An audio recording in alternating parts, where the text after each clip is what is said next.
Y qué bueno poder volvernos a ver después de 2 meses de estar fuera de aquí, de este espacio.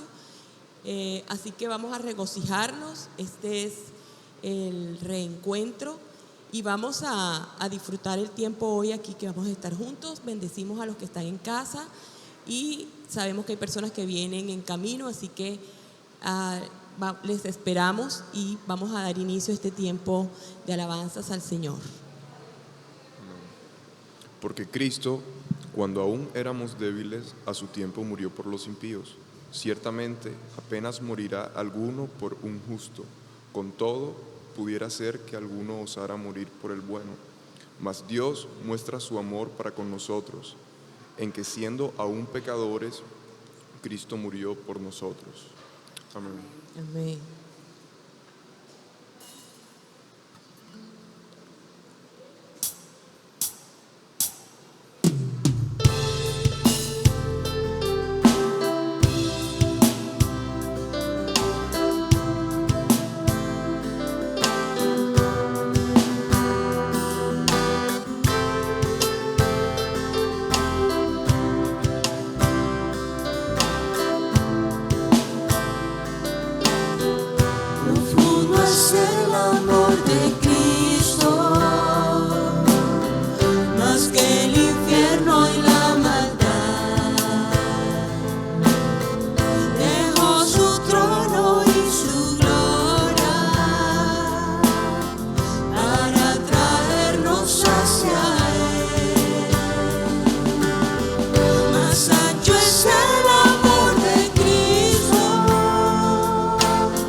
basta, es suficiente.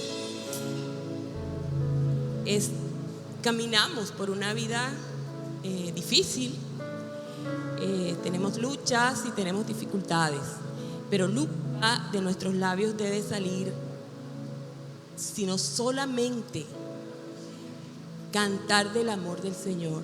Ese debe ser un propósito, no propósitos políticos ni propósitos de otra índole, solamente es engrandecer el nombre de nuestro Señor y cantar de su amor, que es lo que el mundo necesita, saber que el amor de Cristo es suficiente. Amén.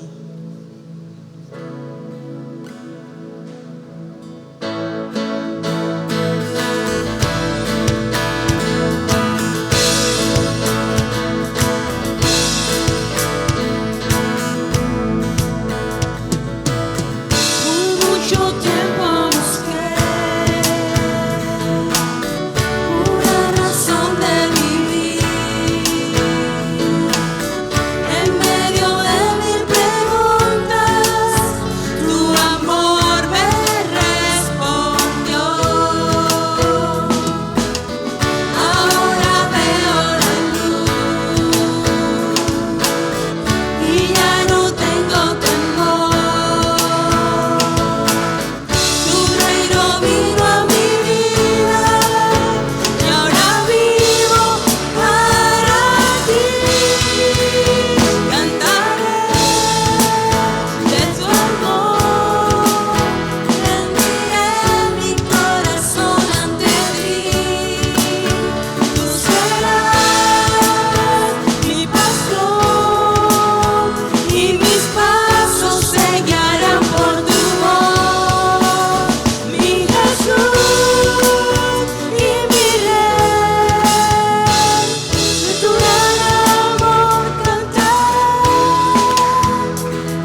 Dice el Señor en 1 de Pedro 5:10, mas el Dios de toda gracia, que nos llamó a su gloria eterna en Jesucristo, después que hayáis padecido un poco de tiempo, Él mismo os perfeccione, afirme, fortalezca y establezca. Es su obra en nosotros.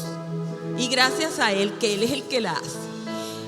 Y le tenemos que dar la gloria y honra es al Señor. Vamos a cantar este versículo y vamos a decirle al Señor que estamos agradecidos por su obra a favor nuestro. Señor de toda gracia, que nos llamó a su gloria eterna, os perfeccione y afirme, fortalezca y establezca.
intermedia del versículo dice que después que hayáis padecido un poco de tiempo. ¿Eso qué es? Nuestra vida aquí en la tierra. Entonces, ¿quién nos ayuda en este trasegar y este transitar? Vamos a cantar un himno que nos recuerda, y aquí tengo un pasaje que nos habla de cómo es ese andar con el Señor. Dice que somos soldados de Dios. Dice: por los demás, fortaleceos en el Señor y en el poder de su fuerza. Vestidos de toda la armadura de Dios para que podáis hacer frente a las intrigas. Estoy mal a las intrigas del diablo. Porque nuestra lucha no es contra sangre ni carne, sino contra principados, contra autoridades, contra los gobernantes de estas tinieblas, contra espíritus de maldad en los lugares celestiales. Por esta causa, tomad toda la armadura de Dios para que podáis resistir en el día malo, y después de haberlo logrado todo, quedar firmes. Dice: permaneced pues firmes, ceñidos con el cinturón de la verdad y vestidos con la coraza de justicia, y calzados vuestros pies con la preparación para proclamar el evangelio de la paz. Tomad también el casco de la salvación y la espada del Espíritu, que es la palabra de Dios. ¿Y qué dice? Orando en todo tiempo. Eso es así. Vamos a cantar y vamos a hacer propio las palabras de este himno, a combatir, pero ya sabemos con qué armas, con cómo nos defendemos y quién es el que va al frente de nosotros. Amén. Amén.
Amén, gloria a Dios.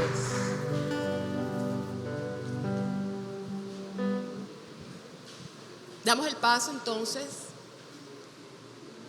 a nuestro pastor.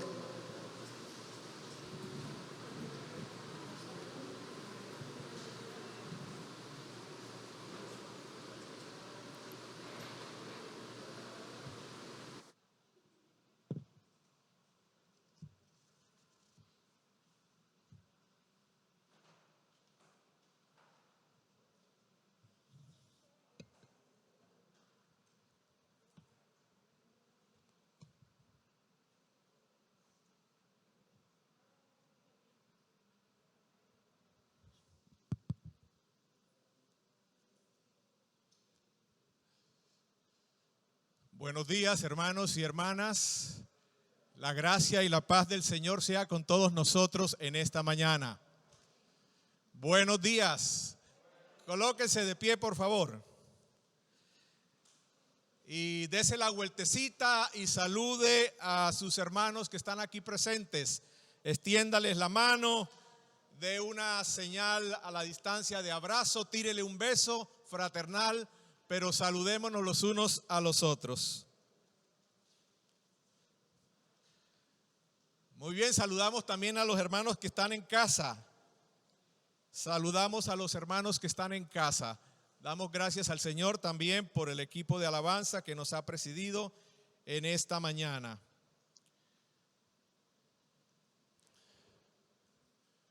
Tenemos algunas personas que también hoy nos están visitando por primera vez. Les saludamos a ustedes muy especialmente. Bienvenidos en esta mañana y todos los que hoy nos visitan por primera vez.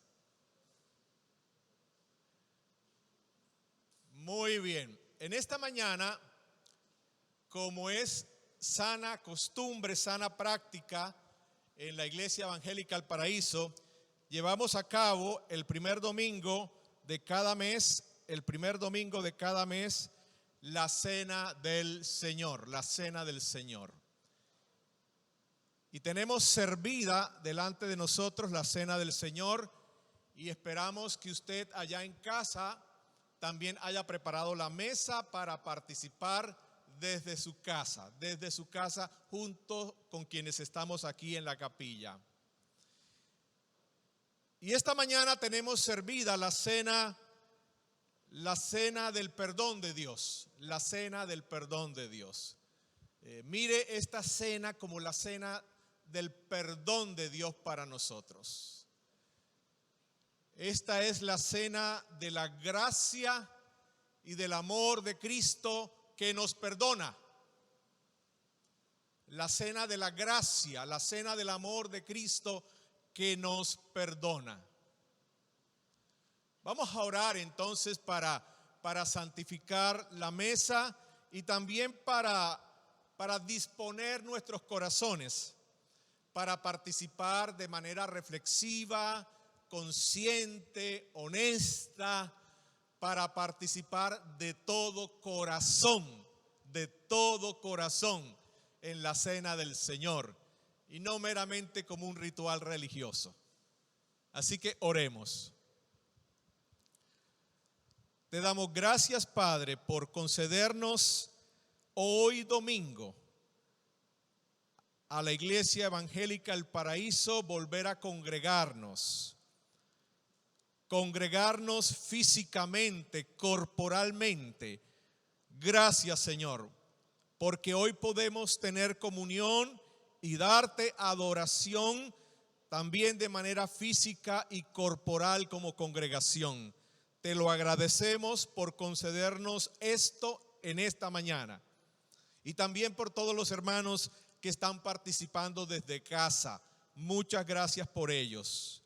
Señor, en esta mañana santifica esta mesa que ha sido servida, santifica el pan, santifica el jugo de la uva como símbolos, como elementos recordatorios de la vida y del perdón que nos has dado en Jesucristo.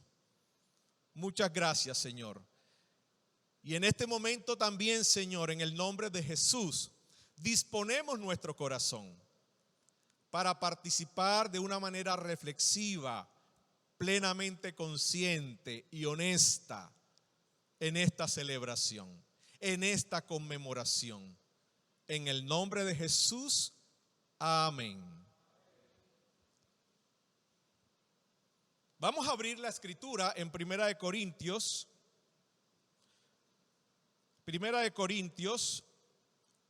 11, capítulo 11.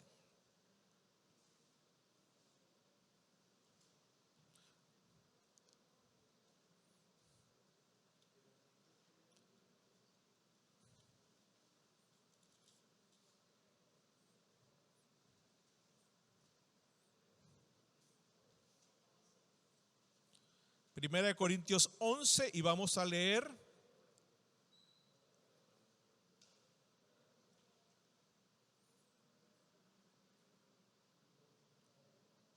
versículo 27 en adelante. Versículo 27 en adelante.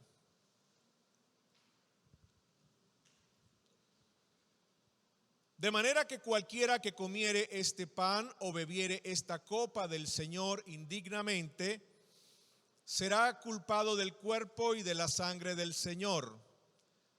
Por tanto, pruébese o examínese cada uno a sí mismo y coma así del pan y beba de la copa.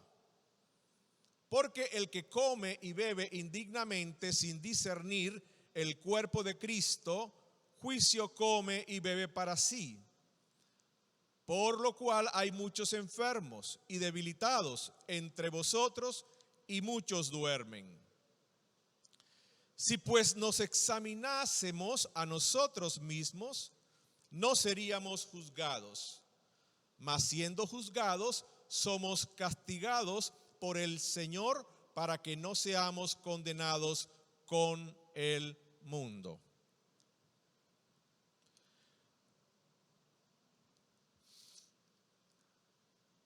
La cena del Señor es entonces, mis hermanos, también un llamado de Dios, una invitación de Dios a experimentar la bendición de la confesión. Hoy estamos siendo llamados en este momento por el Señor para experimentar la bendición de la confesión, para pedir perdón y recibir su gracia y su amor perdonador. Examínese, dice la Escritura, antes de participar de la cena del Señor. Entonces, este es un tiempo para la confesión. Es un tiempo para recibir, para echar mano del perdón de Dios por medio de Jesucristo. Así que allí donde estamos y desde casa, tal vez cerremos nuestros ojos y procedamos a hacer lo que la Escritura nos llama a hacer en este momento, a examinar nuestro corazón.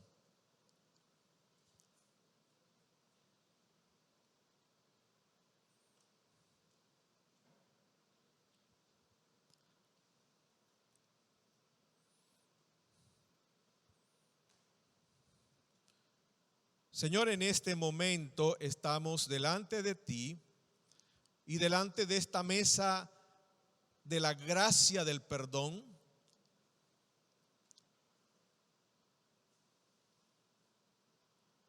Y en esta hora, Señor, como iglesia, como individuos, como familias, queremos echar mano de la gracia perdonadora de Jesucristo.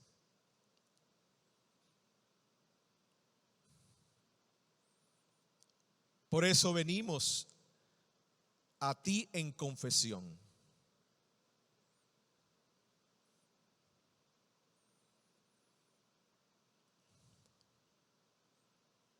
Que por tu Espíritu nos ayudes ahora a ver nuestros pecados y ofensas no confesados a ti.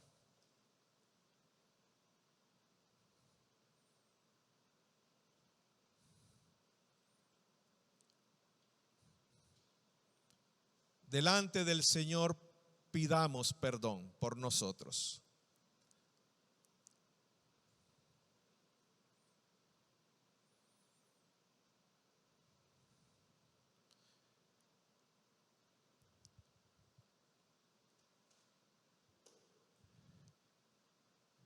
Y mientras estás orando en esta mañana,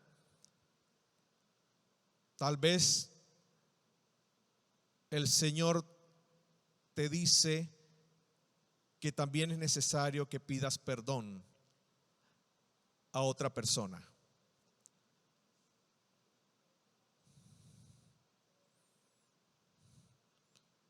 Perdónanos, Señor.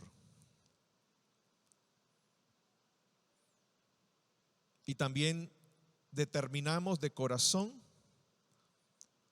extender la gracia perdonadora hacia nosotros, extenderla hacia otra persona con quien hemos tenido una queja o nos ha ofendido.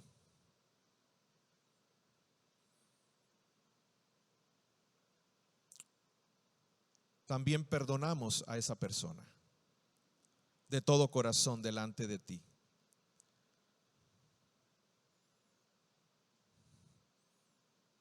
Dice la Escritura, Salmo 32, oh, qué alegría para aquellos a quienes se les perdona la desobediencia, a quienes se les cubre su pecado.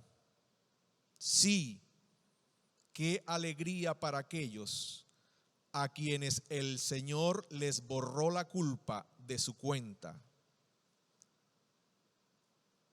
Los que llevan una vida de total transparencia. Mientras me negué a confesar mi pecado, mi cuerpo se consumió y gemía todo el día. Día y noche tu mano de disciplina pesaba sobre mí. Mi fuerza se evaporó como agua al calor del verano. Finalmente te confesé todos mis pecados y ya no intenté ocultar mi culpa. Me dije, le confesaré mis rebeliones al Señor y tú me perdonaste. Toda mi culpa desapareció. Por lo tanto, que todos los justos oren a ti mientras aún haya tiempo, para que no se ahoguen en las desbordantes aguas del juicio. Pues tú eres mi escondite, me proteges de las dificultades y me rodeas con canciones de victoria. El Señor dice, te guiaré por el mejor sendero para tu vida, te aconsejaré y velaré por ti. No seas como el mulo o el caballo que no tienen entendimiento, que necesitan un freno y una brida para mantenerse controlados. Muchos son los dolores de los malvados, pero el amor inagotable rodea a los que confían en el Señor. Muchos son los dolores de los malvados, pero el amor inagotable rodea a los que confían en el Señor. Así que alégrense muchos en el Señor y estén contentos ustedes los que le obedecen. Griten de alegría ustedes de corazón puro. Amén. Gracias, Señor, por tu palabra. Ese es el Salmo 32. Muy bien, hermanos, vamos a invitar a nuestras hermanas que van a servirnos hoy la copa y el pan. Les invitamos aquí a pasar adelante. A las hermanas que nos van a servir la copa y el pan en esta mañana.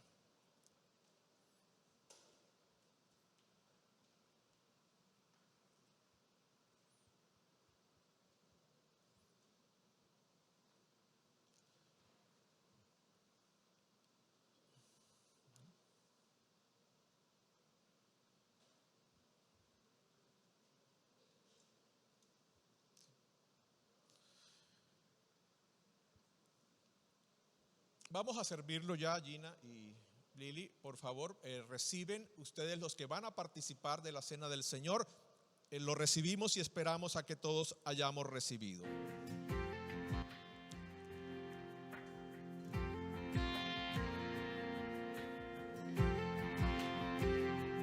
En memoria de ti, yo vengo, de tu pan quiero y a tu mesa me acerco, tu copa quiero yo beber. Cristo, he venido a adorarte hoy y tu calvario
tuyo, Lili.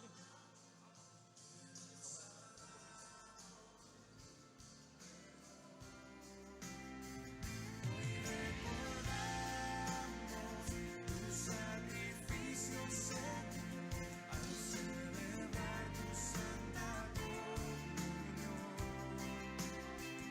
Recordamos la gracia que nos alcanzó y a tu mesa nos sentó.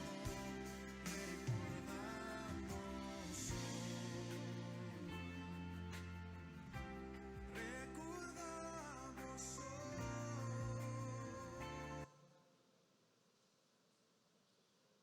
Invitamos entonces a todos los hermanos a participar. Hermanos que hemos confesado nuestras culpas, que tenemos la determinación de corazón de apartarnos de ese pecado que hemos confesado,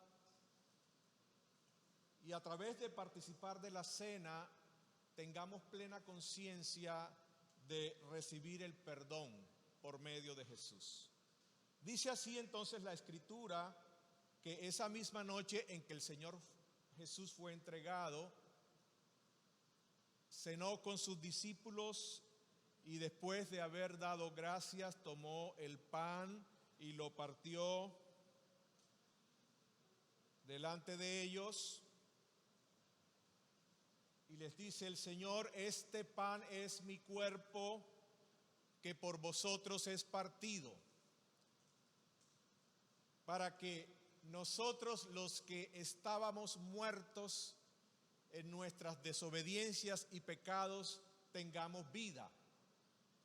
Pues este Jesús es el pan de vida que descendió del cielo, para que nosotros, quienes muertos estábamos en nuestros delitos y pecados, tengamos ahora vida por medio de Jesús, el pan de vida que descendió del cielo. Entonces vamos a tomar de este pan, pero tomamos de este pan fortaleciéndonos y afirmándonos y estableciéndonos en la conciencia de que por medio de este pan hemos recibido vida y vida eterna. Saquemos el pan o la galletica de la bolsa y vamos todos a participar en el nombre del Señor Jesús. Participemos, hermanos.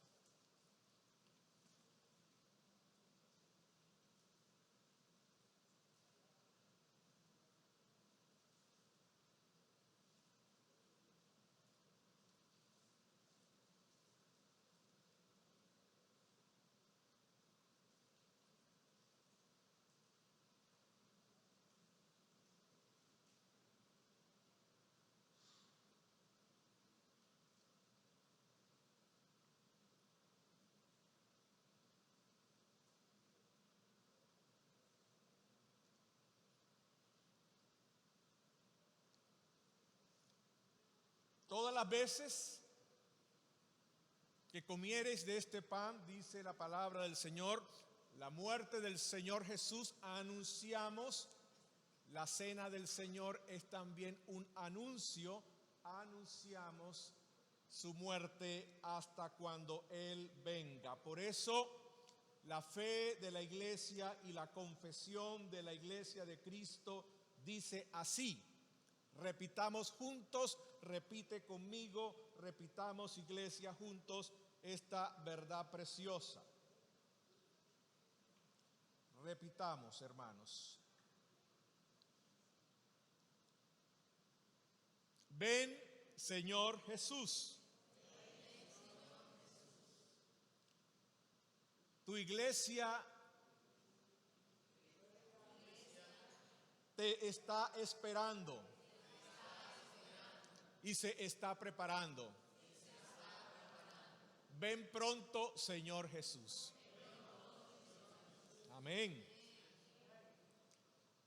De la misma manera, después de haber participado del pan, el Señor Jesús tomó también la copa delante de sus discípulos y dijo las siguientes palabras: esta copa es mi sangre. Esta copa representa, simboliza, nos recuerda la sangre, la muerte de Jesús, sangre que fue derramada en la cruz para el perdón de todos nuestros pecados, para que nuestros pecados sean quitados de una vez y para siempre, y seamos libres de toda culpa y de toda condenación, de tal manera que ya no hay ninguna condenación para los que están en Cristo Jesús, por esta preciosa sangre que nos lava. Vamos entonces a tomar la copita con el jugo de la uva y vamos a participar todos. Tomemos de la copa.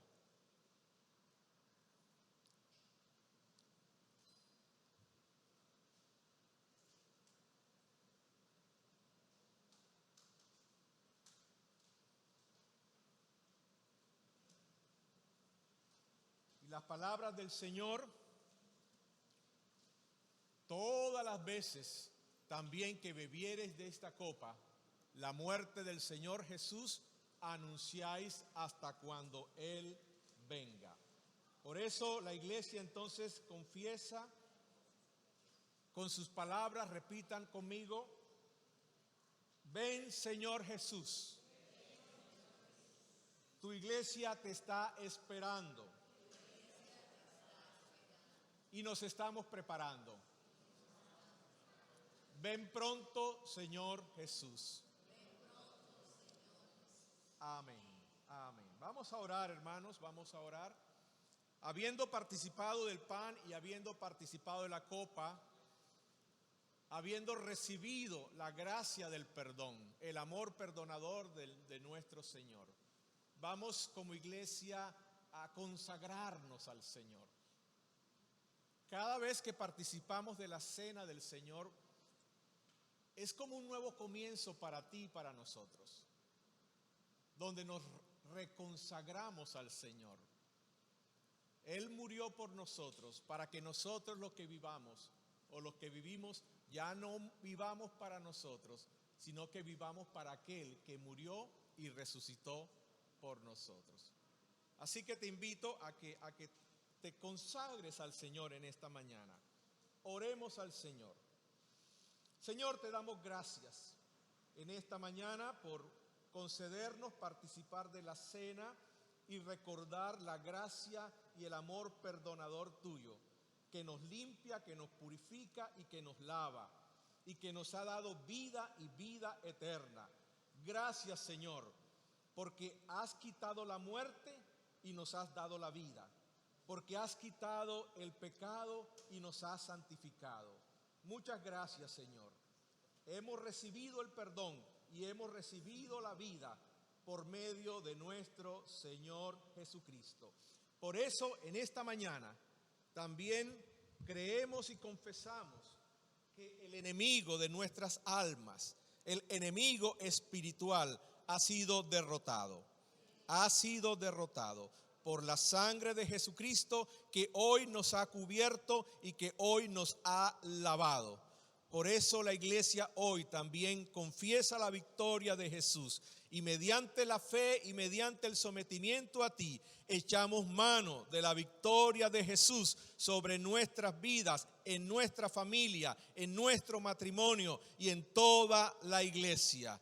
Y por esta victoria de Jesús resistimos toda acción del maligno contra esta iglesia, contra los matrimonios, contra la familia. Gracias, Señor, por la victoria que nos es dada en Cristo Jesús, Señor nuestro. Amén.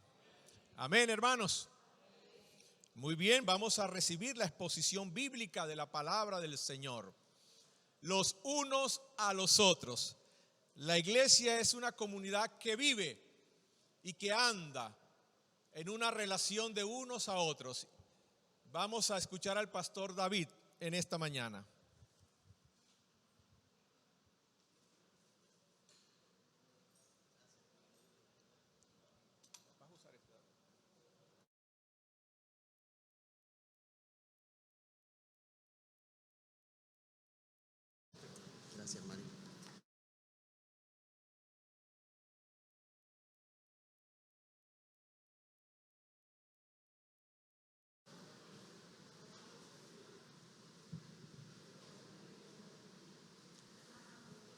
Buenos días para todos.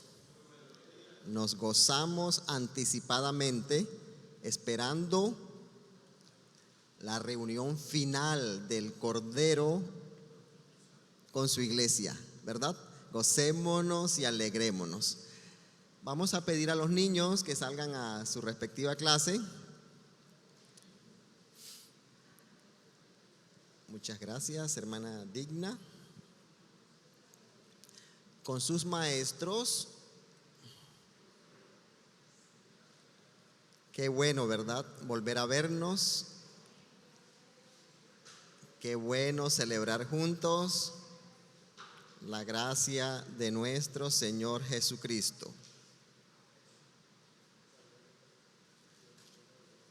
Como decía el pastor Milton, hoy continuamos con la serie Unos a Otros. Ya hemos considerado 3 mandamientos o responsabilidades que nos competen a todos. Y quiero hacer énfasis en eso, que nos competen a todos como miembros de la iglesia. ¿Pueden recordarlas? Animarnos unos a otros, soportarnos con paciencia los unos a los otros.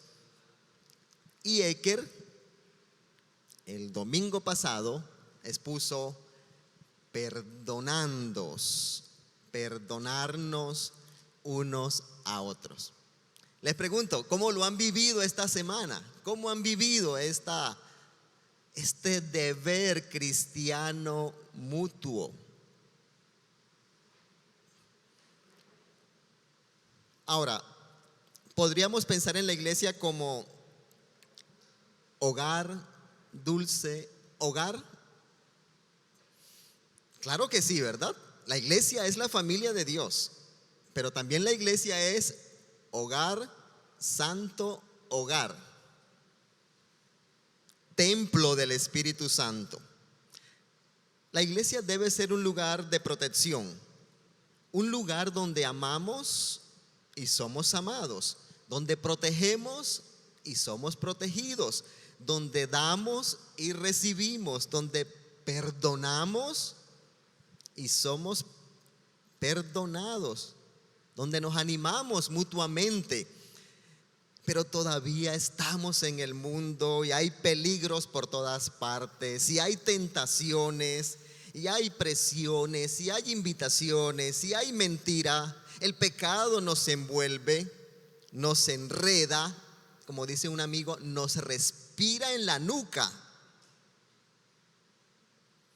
Por eso, nuestro mandamiento de hoy nos confronta con la pregunta: ¿cómo ayudar al hermano que peca?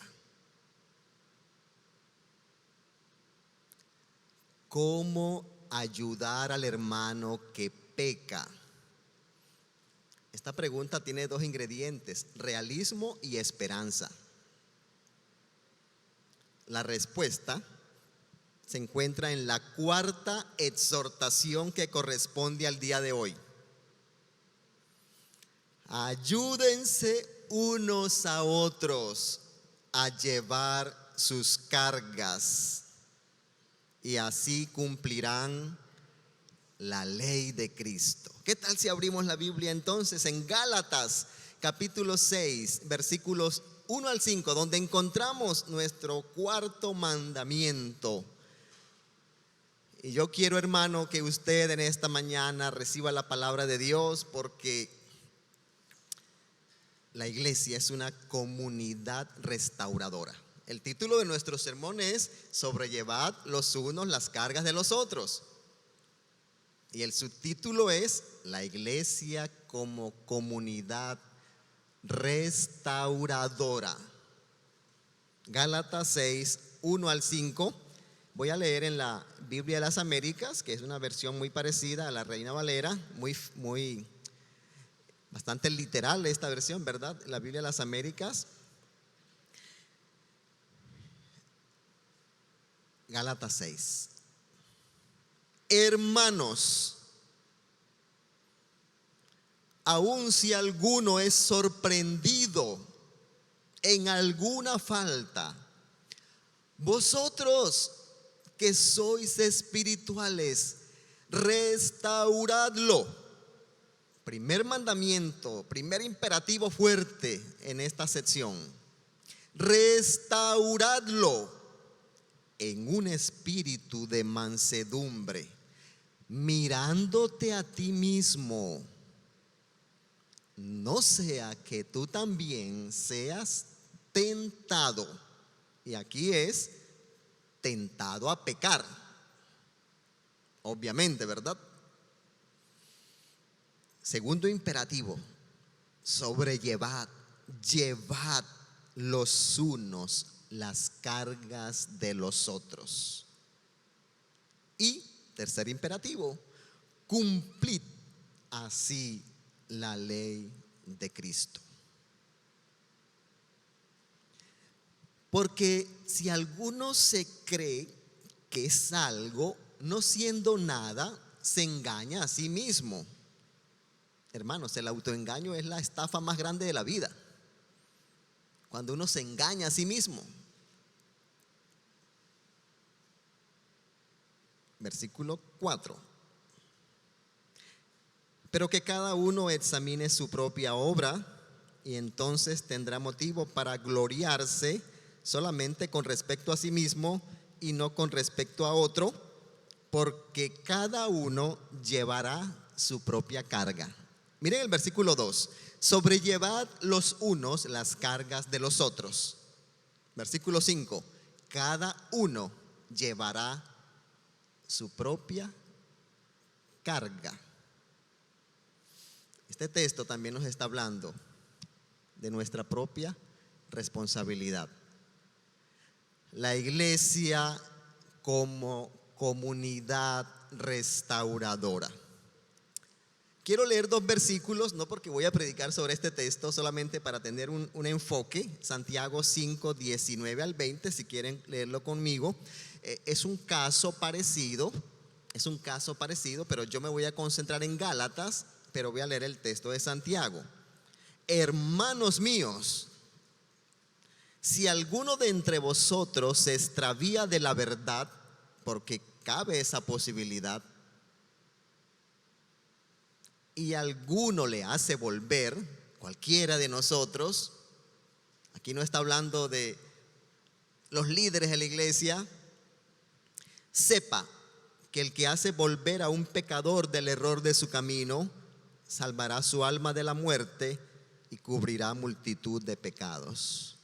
Esperanza y realismo. La iglesia como comunidad restauradora, en esta mañana vamos a trabajar 3 aspectos. En primer lugar, la iglesia es una comunidad que restaura al caído.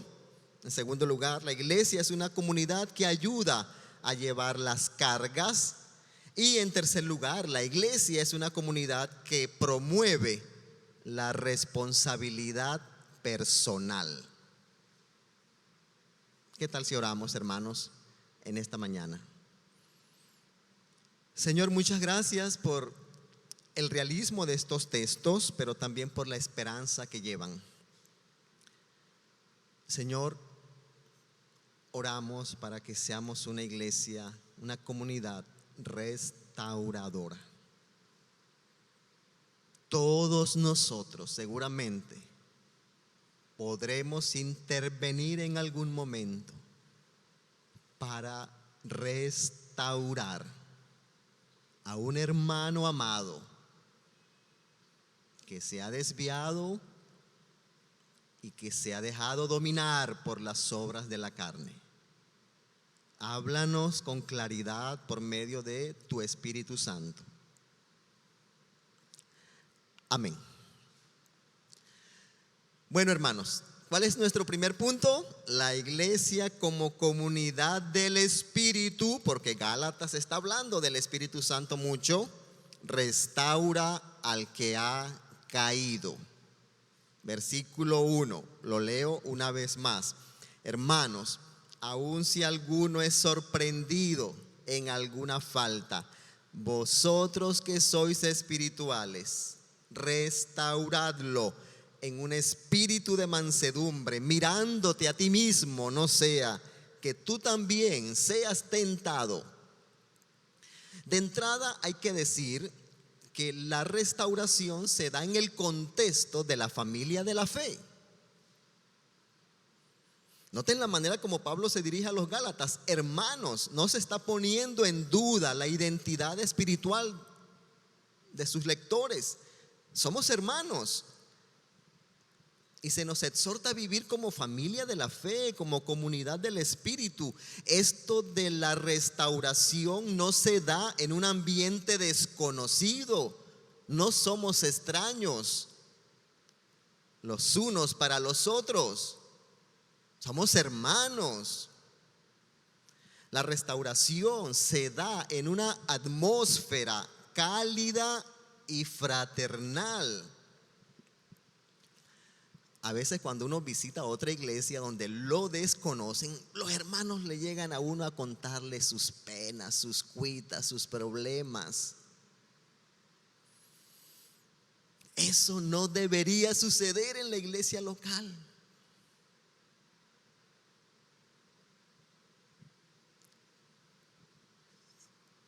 El Evangelio nos capacita para vivir como hermanos y los hermanos son capaces de animarse unos a otros, ¿verdad? Entonces, ¿qué hará un miembro de la comunidad que sabe que su hermano ha caído en un pecado, que ha sido sorprendido en una falta? Si alguien es sorprendido en pecado, en alguna falta, una transgresión, una caída, un desliz, a lo mejor alguien le ha dado lugar a las obras de la carne en su vida. Si ustedes leen Gálatas en un capítulo anterior, este catálogo de vicios y obras de la carne es horrible, digámoslo así. Gálatas 5, 19 al 21. Las obras de la naturaleza pecaminosa se conocen bien: inmoralidad sexual, impureza y libertinaje o idolatría. ¿Podrá un hermano caer en brujería, odio, discordia, celos, arrebatos de ira, rivalidades, disensiones, sectarismos y envidia, borracheras, orgías? Y aquí hay mucha carne para cortar y cosas semejantes a estas. ¿Qué hacer entonces? Bueno, no debemos ignorar la situación cuando veamos a alguien sorprendido en un pecado. O sea, no debemos hacernos los de la vista gorda o pensar: eso no me compete a mí. Ahora, más adelante vamos a decir algunas cosas de que hay ciertos pecados de ciertas personas que tienen que manejarse de cierta manera, pero ese es otro asunto. Aquí el principio que Pablo establece es que no debemos ser ni rápidos para criticar ni temerosos para confrontar. Ni rápidos para criticar o condenar, ni temerosos para confrontar. El temor, a veces nos falta valor para confrontar. Quizá tememos perder la amistad de ese hermano. Pero como me decía un amigo en Valledupar: David, si yo te veo mal parqueado allá en 5 Esquinas, yo enseguida me acerco y te digo: David, ¿cómo estás? ¿Qué está pasando? Porque después él me va a confrontar. ¿Cuál es el mandamiento, hermanos? ¿Qué debemos hacer? Y esta palabra me gusta tanto. Restauradlo, restauradlo. El verbo es tan imperativo. Hay que intervenir. La meta de la intervención es la restauración. La meta de la intervención es la restauración. Restaurar es un verbo precioso. A mí me gusta mucho el verbo restaurar. Quizá algunos son expertos en restaurar edificios, obras de museo. Restaurar. En estos días de pandemia y de crisis nacional, hemos orado y deseado intensamente la restauración de la nación. Dios es un Dios de restauración. Y creo que eso es lo que el Señor Jesucristo, por su muerte en la cruz y mediante el ministerio del Espíritu Santo, está haciendo en nuestra vida. Restaurar la comunión, restaurar la imagen de Dios, la relación que hemos perdido por el pecado. Este verbo restaurar es muy común en la enseñanza ética del Nuevo Testamento y se ha traducido remendar, reparar, arreglar las redes para volverlas, para poderlas emplear. Significa ajustar, articular, enderezar.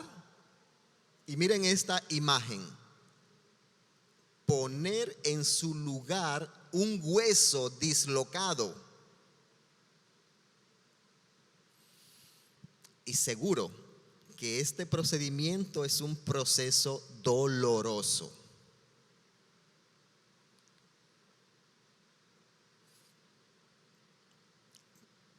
Porque ese hueso no está en la relación diseñada y natural que debe tener con las otras partes del cuerpo. Poner un hueso en su lugar inevitablemente causará dolor, pero es un dolor que cura, es un dolor sanador. Hemos de confrontar, amonestar, restaurar, aun cuando hacerlo sea doloroso. He visto personas llorar cuando son confrontadas con su pecado. Yo mismo he llorado cuando alguien ha puesto el dedo en la llaga. Las lágrimas de arrepentimiento, producto de la convicción de pecado, son válidas en los procesos de restauración. Nos duele cuando el pecado ha tomado ventaja en la vida de uno de nuestros hermanos. Es parecido a lo que un padre de familia le dice a su hijo cuando tiene que aplicar una disciplina: esto me va a doler mucho más a mí que a ti. El amor duele. Cuando hablamos de amor, no hablamos de sentimentalismo. El amor es activo y siempre buscará el bienestar, la santificación, la madurez de la persona.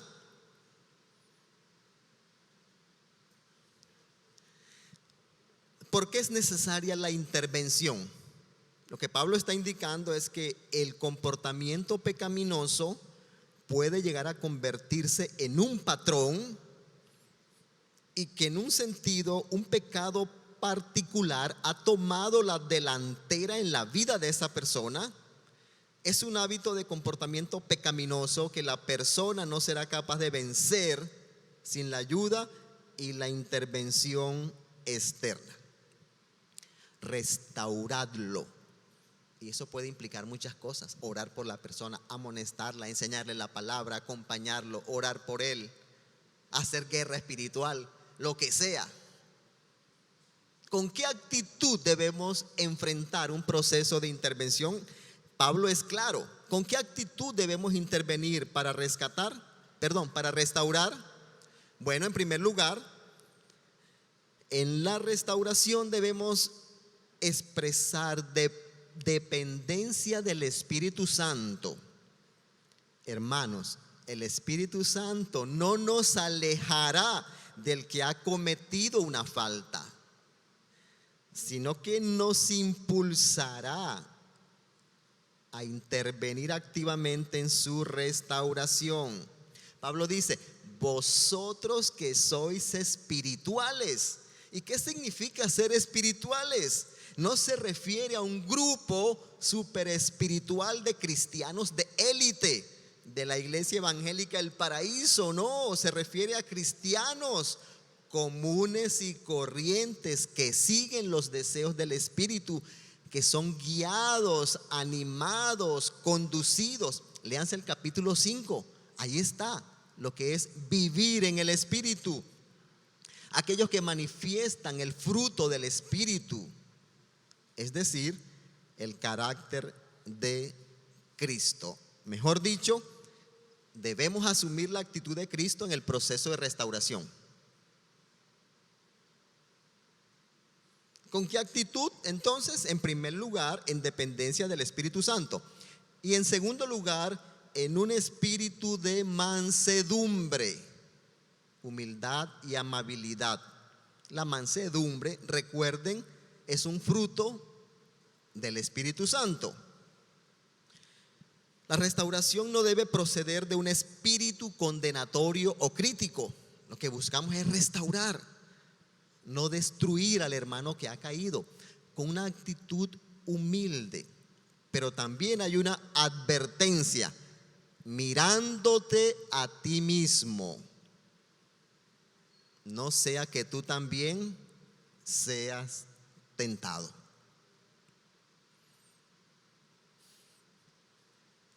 Tentado a pecar. La iglesia, como comunidad del Espíritu, restaura con amor al que ha caído en el error, cuidando y mirando su corazón. El cuidado personal. Un consejo difícil pero práctico, ¿verdad? Ahora, debemos ser conscientes, hermanos, de nuestra propia vulnerabilidad y fragilidad, ¿ya? El hecho de que seamos espirituales no garantiza inmunidad frente a las tentaciones de la carne o del diablo. O sea, el hecho de que seamos espirituales no quiere decir que no debemos tener cuidado. Pablo dice: ustedes son espirituales, pero tengan cuidado. Pensemos en algunas situaciones prácticas. Es posible que no esté preparado para enfrentar o confrontar algunas situaciones de pecado. O tal vez no sería saludable abordar cierta problemática en la que no estoy preparado o en la que puedo experimentar debilidad. Debo ser consciente de mi vulnerabilidad. Muchas veces a un cristiano espiritual le falta madurez o experiencia en algunos aspectos de la vida humana o la vida cristiana. En algunos casos se puede remitir a otros cristianos con más experiencia. Si en un proceso de consejería, asesoramiento o restauración espiritual de un hermano que ha caído en pecado, percibo o percibes que estás siendo tentado, que estás flaqueando o que estás en peligro, debes dar por terminada inmediatamente esa relación o remitir el asunto a un consejero de la iglesia.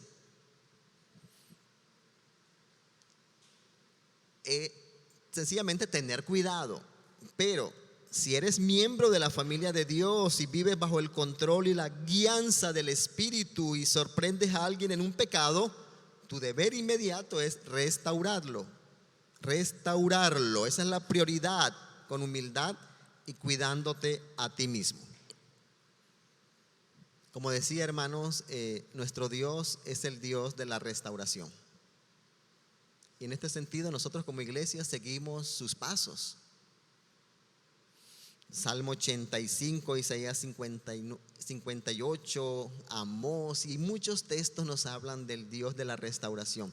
Pero quiero leer dos textos del Nuevo Testamento, pueden buscarlo. Uno lo cantamos esta mañana, 1 de Pedro 5:10 y Hebreos 13:20, porque esta tarea de la restauración es primeramente una tarea divina.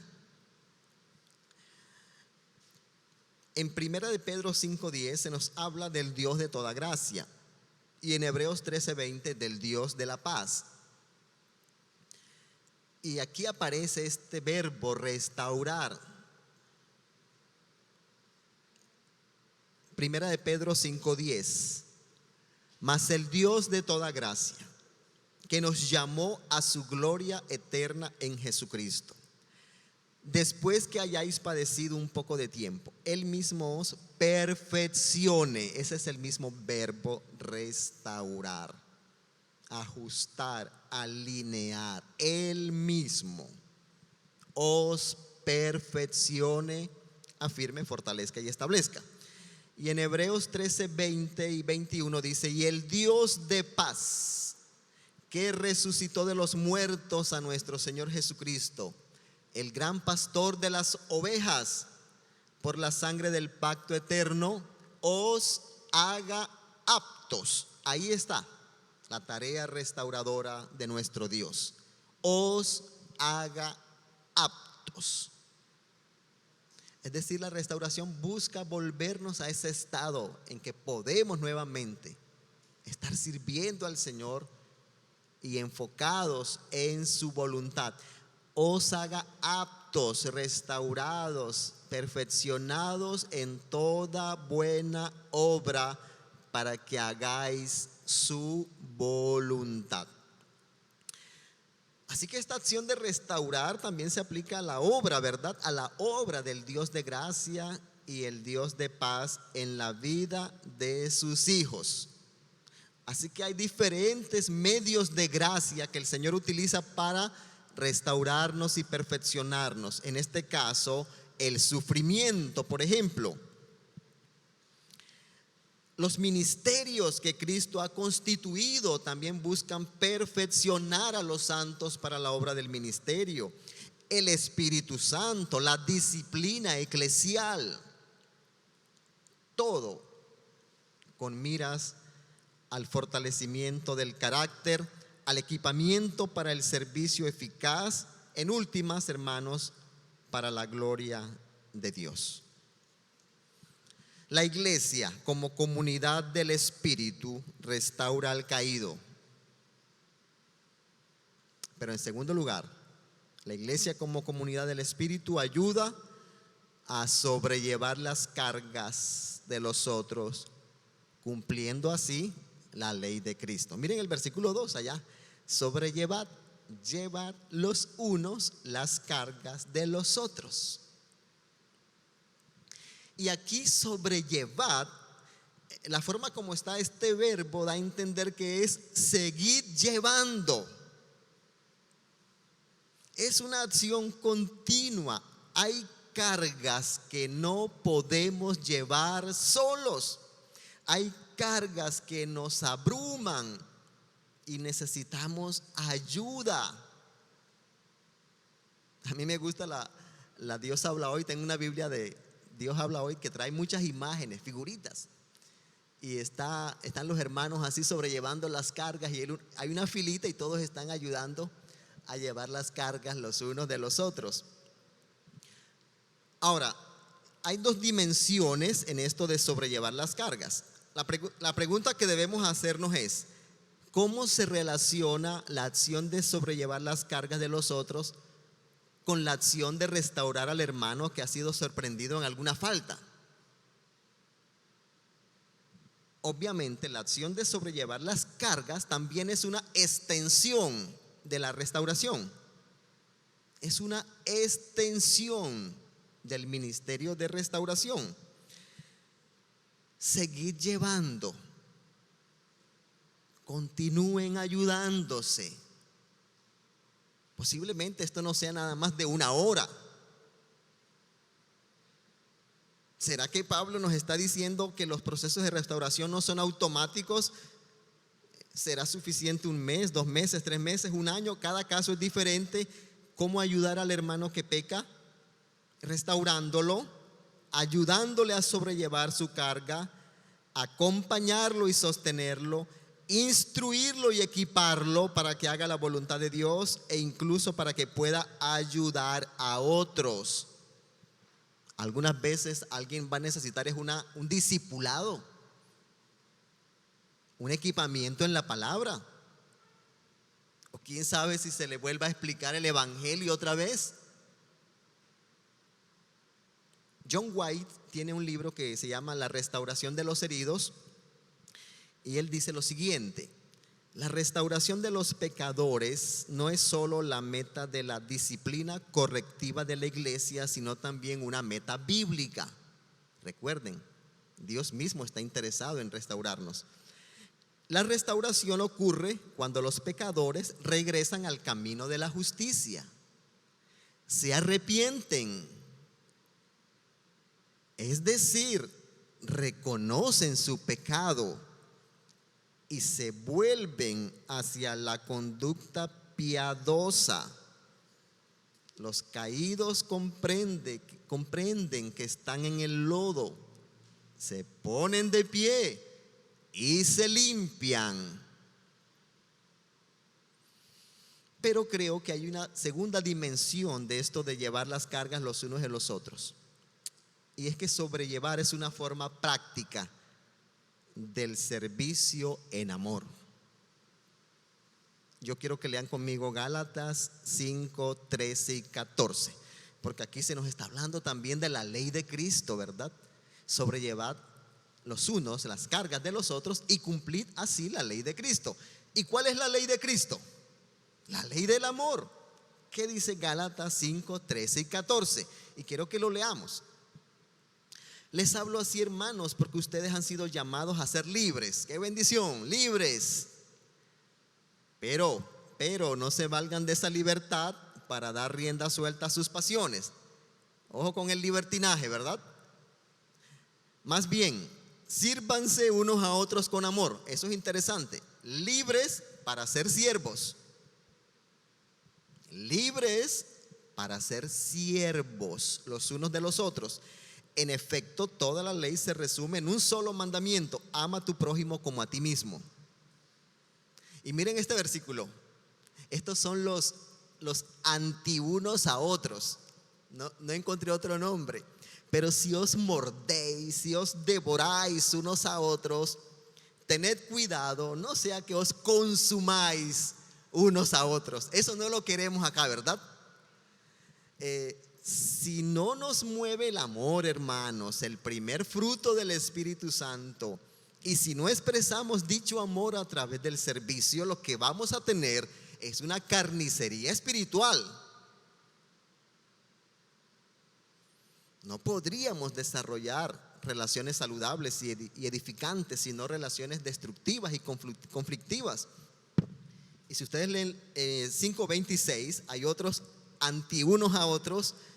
No nos hagamos vanagloriosos, provocándonos unos a otros, envidiándonos unos a otros. Esta es la contraparte de animarnos, de edificarnos, de amonestarnos. La ley de Cristo es la ley que se resume en ama a tu prójimo. Cristo, como decíamos hoy en la cena del Señor, es nuestra expresión, es la expresión máxima del amor. La ley de Cristo. Así que, hermanos, pensemos en las cargas del cristiano. No debemos dejar que las personas lleven solas sus cargas. Ahora, Pablo no define cuáles son las cargas, pero yo creo que todos lo entendemos. Las cargas pueden ser dificultades y debilidades que cada hijo de Dios debe soportar. Estas cargas pueden ser una simple obligación de cómo criar a un hijo. Quizá una madre soltera o cabeza de hogar está abrumada por esa carga y necesita ayuda. A mí me gusta mucho ese ministerio que Pablo habla en Timoteo, de que las mujeres más adultas enseñen a las más jóvenes cómo criar y cómo amar a sus hijos. Chévere, ¿verdad? Ese ministerio. Posiblemente una carga es ayudar a cuidar a un enfermo, tal vez alguna dificultad económica de un miembro de la comunidad, o puede ser una dificultad, un problema, o la lucha con el pecado, un momento de depresión, la aflicción que provoca una enfermedad. La idea es que son cargas muy pesadas donde nos necesitamos sostenernos en oración, con presencia, acompañamiento. Pablo está enseñando cómo debemos relacionarnos con los demás de una manera práctica. Hermanos, no puedes ayudar a llevar una carga a menos que te acerques mucho a la persona que la lleva, poniéndote en sus zapatos y disponiendo tu propia fuerza bajo la carga para que su peso se distribuya entre ambos, haciéndola más ligero. Esto implica un involucramiento físico, emocional y espiritual. Así que el distanciamiento y el aislamiento no nos ayudan si queremos sobrellevar las cargas los unos de los otros. Seguramente hay hermanos sufriendo solos, aunque también, voy a decirlo más adelante, debemos tomar la iniciativa de buscar ayuda. Solos no podemos. Al comenzar esta serie yo decía lo que John Wesley dijo en alguna ocasión: hay dos cosas que no podemos hacer solos en la vida: casarnos solos y ser cristianos solos. Es imposible.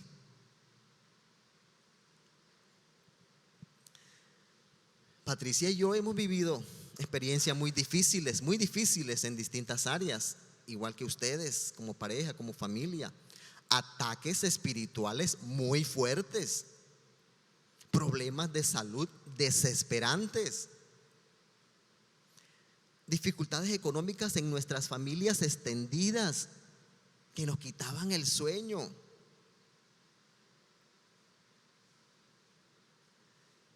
Así como ustedes hemos llevado cargas muy pesadas.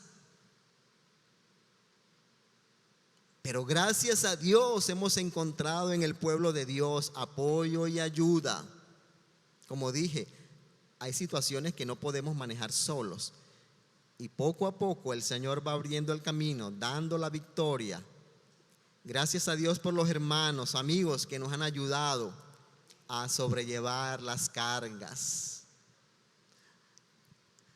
Continúen sobrellevando las cargas. Continuad.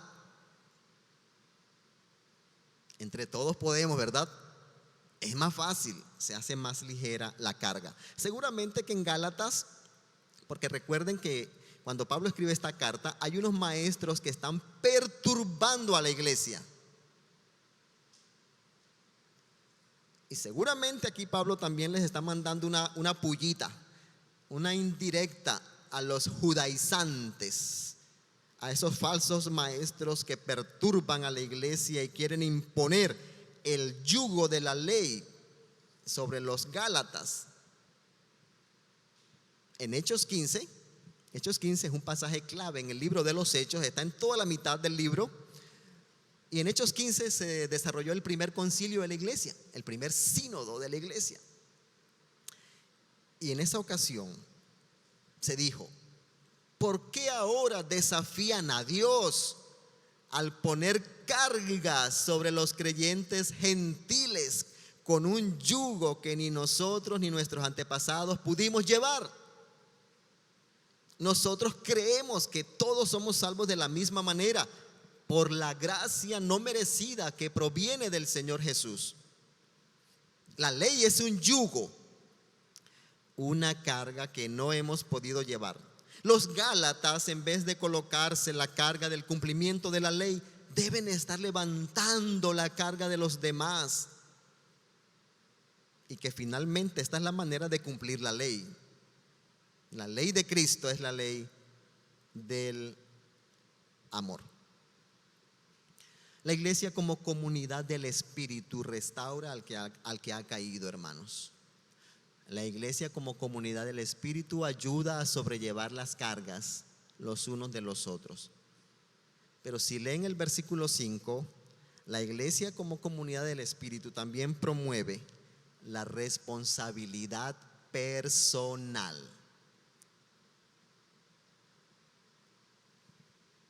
La responsabilidad personal. Oramos los unos por los otros, pero yo no puedo vivir y depender todo el tiempo de la oración del otro. Ayunamos y vigilamos los unos por los otros. Vamos a leer estos textos en dos versiones, rápidamente, del 3 al 5, porque estos textos yo a veces luchaba por entenderlos. Como hay textos que uno dice, ¿cómo entiendo esto? Y a lo mejor para los demás es tan claro, ¿verdad? Y tan obvio. Versículo 3. Porque si alguno se cree que es algo, ahí puede ser que haya algo de orgullo, ¿verdad? No siendo nada, se engaña a sí mismo. Bueno, el autoengaño. Pero que cada uno examine su propia obra. Y entonces tendrá motivo para gloriarse solamente con respecto a sí mismo y no con respecto a otro, porque cada uno llevará su propia carga. Me gustó mucho la NTV. Escuchen cómo dice la NTV. Si te crees demasiado importante para ayudar a alguien en la restauración y en llevar las cargas, solo te engañas a ti mismo. No eres tan importante.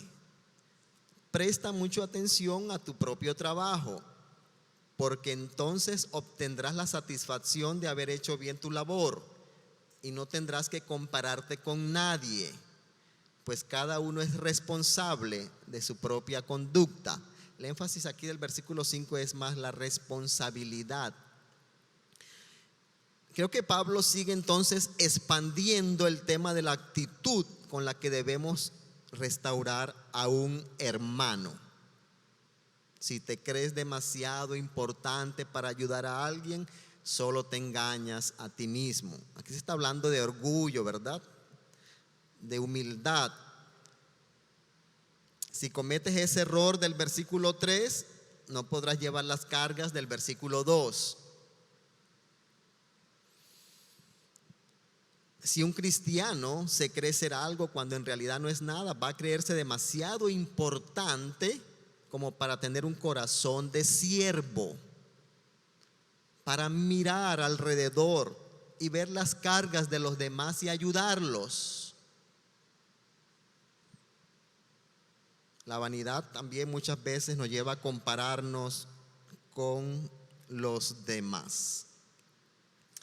La idea, hermanos, aquí es que hay situaciones que sí podemos manejar. Hay cargas que son más livianas, responsabilidades que nosotros debemos manejar. La iglesia entonces promueve la responsabilidad personal, tanto en la persona que interviene para la restauración como de la persona beneficiaria del proceso de restauración. Se puede dar el caso, y sabemos que es así también, y esto es bueno tenerlo en cuenta,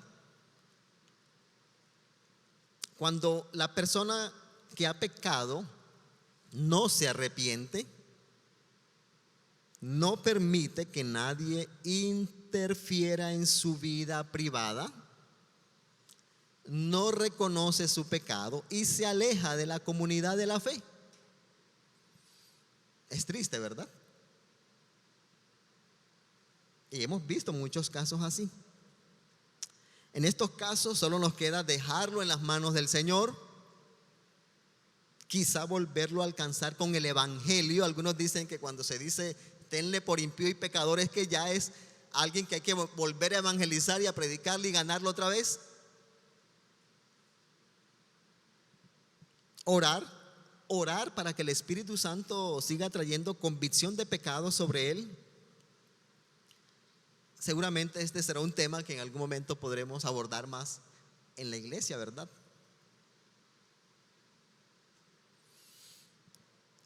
Quiero terminar entonces, hermanos, con dos líneas de aplicación, pensando un poquito en este año 2020 y 2021, en relación con la pandemia y la restauración. En algunos países la pandemia se está debilitando, en otros países sigue igual, en otros países parece que se está fortaleciendo.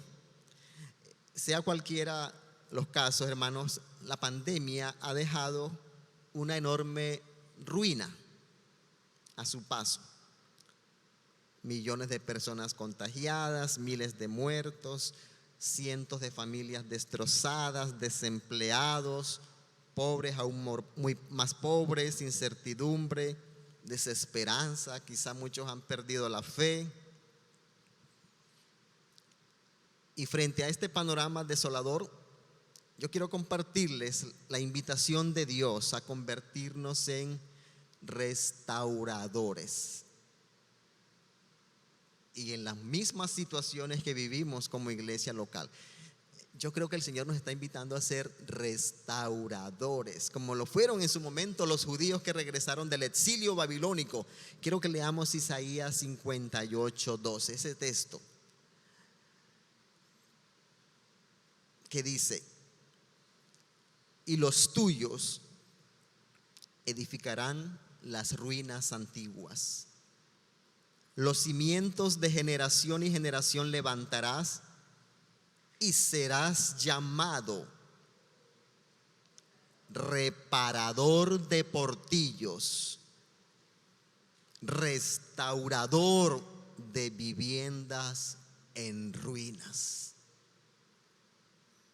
¿Cómo les parece si todos fuéramos reparadores y restauradores? La iglesia como comunidad del Espíritu es una comunidad restauradora. Qué belleza, ¿verdad? Hermanos, gózate en ese privilegio que tienes. Cuando tú desarrollas este ministerio, gózate de ver vidas transformadas, vidas sanadas, restauradas, ubicadas nuevamente en la iglesia y en la familia, aunque duela el proceso. Hermanos, Pablo se dirigió a toda la iglesia. Tú puedes ser un instrumento de restauración.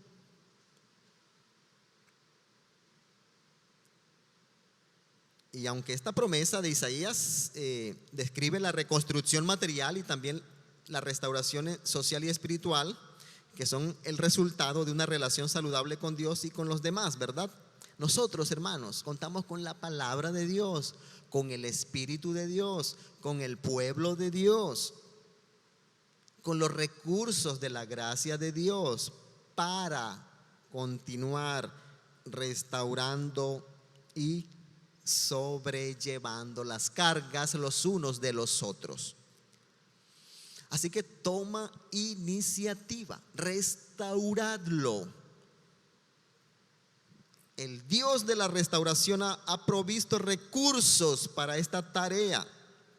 Nuevamente lo digo, tú puedes ser instrumento para levantar al caído, sostener a los débiles, hacer volver al pecador del error de su camino.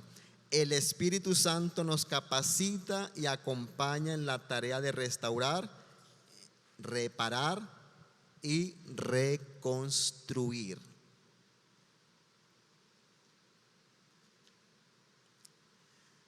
Pero también quiero animarte a que tomes también iniciativa. La iglesia toma iniciativas, pero tu propia iniciativa también. Es decir, busca ayuda. Apóyate en el pueblo de Dios.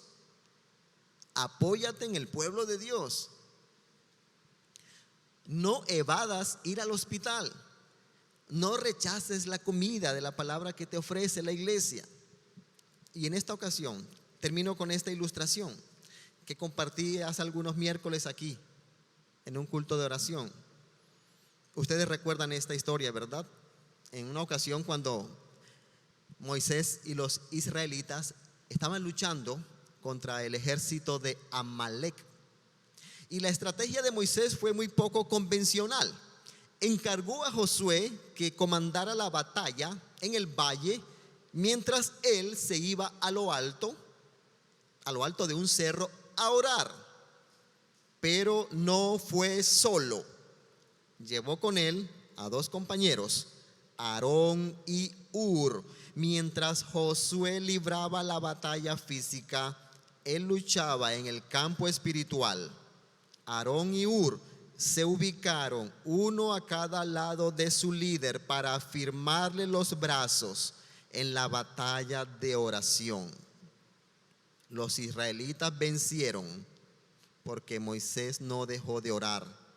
Moisés venció porque hubo otros que oraban con él. Y Max Lucado, en uno de sus libros, cuenta una experiencia similar que vivió en su familia. Hace algunos años, su esposa Denalyn libró una batalla dura contra una nube de depresión. Los días se presentaban grises, su vida era estridente y llena de quehaceres.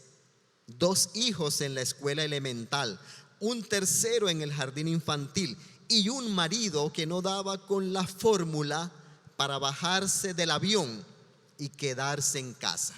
Los días le pasaban la cuenta. La depresión puede aflojar las rodillas del mejor de nosotros, aunque puede ser especialmente difícil para la esposa de un pastor. La gente de la congregación espera verla siempre radiando gozo y avanzando siempre. Pero Denalyn, para ser justos con ella, nunca ha sido buena para aparentar. Así que un domingo, cuando la depresión le era algo sofocante, se armó de una dosis de sinceridad y de valor antes de salir para la iglesia. Si los hermanos me preguntan cómo estoy, les voy a decir cómo estoy. Así, a cada que le preguntaba, ¿cómo estás?, le respondía, no me siento bien, estoy deprimida. ¿Quieres orar por mí? Breves diálogos sobre asuntos superficiales, porque muchas veces eso es lo que pasa entre nosotros, asuntos superficiales. Breves diálogos se transformaron en largas conversaciones y mucha oración para ayudarle a sostener la carga. Sencillos hola llegaron a ser momentos de sincera ministración. Cuando salió del servicio de adoración, tenía una lista de varias docenas de personas alzando sus brazos en la batalla de oración. Ella marcó su triunfo contra la depresión en aquel servicio dominical. Y quédense con esta frase: halló la presencia de Dios en medio del pueblo de Dios. ¿Cómo ayudar al hermano que peca?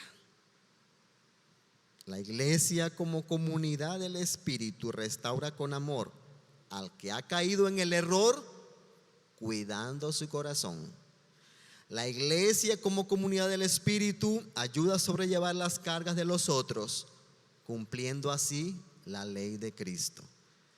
Y la iglesia, como comunidad del Espíritu, promueve también la responsabilidad personal. ¿Qué tal si oramos? Si estás casado con alguien, toma la mano de tu esposa, de tu cónyuge, de tu hijo, tu hija. Vamos a orar, hermanos, porque somos una familia, somos hermanos. Y ora en esta mañana y dile: Señor, yo quiero ser un reparador, un restaurador. Señor, si tú me permites ver una situación donde puedo intervenir, ayúdame, ármame de valor.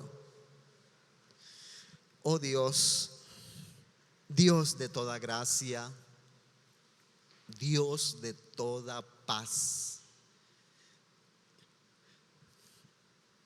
tú eres el restaurador por excelencia y hoy nos invitas a continuar y a participar de este ministerio de restauración que el Señor Jesucristo ha logrado por su muerte en la cruz, y el Espíritu Santo nos ayuda.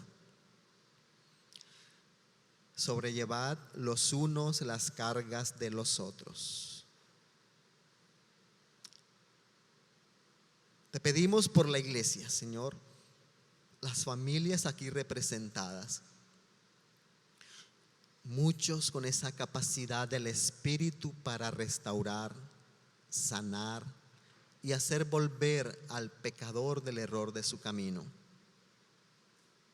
Ayúdanos, Señor, a intervenir con amor y humildad en dependencia del Espíritu, y ayúdanos a celebrar con gozo cuando un miembro es restaurado, Señor. Qué belleza, Señor. Qué verbo tan hermoso, restaurar, volver a su lugar, equipados para toda buena obra. En el nombre de nuestro Señor Jesucristo. Amén.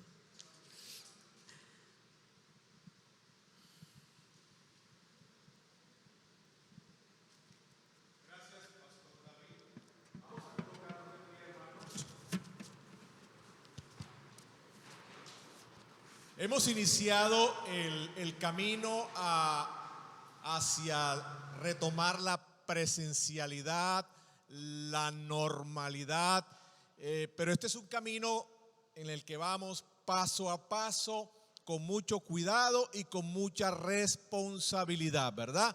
Cuidándome y cuidando al otro.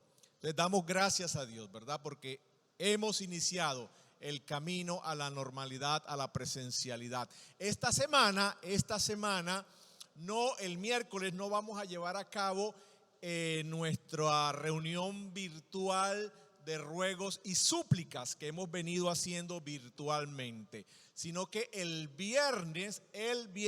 este viernes vamos a tener aquí una velada o vigilia de oración, cuidándonos y con responsabilidad, ¿verdad? Entonces ya saben, el viernes a las 7 estamos convocados aquí a una vigilia de oración. Vamos entonces a concluir, hermanos, orando, y yo te invito en este momento a que ores, orando los unos por los otros, a que ores por un hermano, a que ores por una familia de la iglesia que no has visto, que están enfermos, que están desalentados, que están luchando, que quieres verte pronto con ellos. Toma un tiempo ahora para practicar, oremos unos por otros. ¿Listo? Vamos a orar ahora unos por otros. Oremos, cierra tus ojos y ahí en tu corazón pídele a Dios por ese hermano, hermana, familia. Oremos.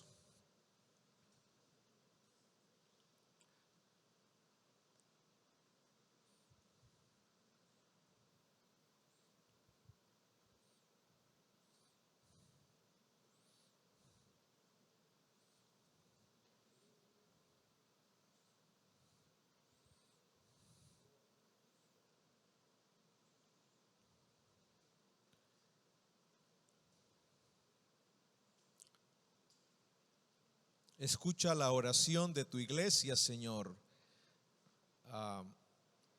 aquí orando unos por otros.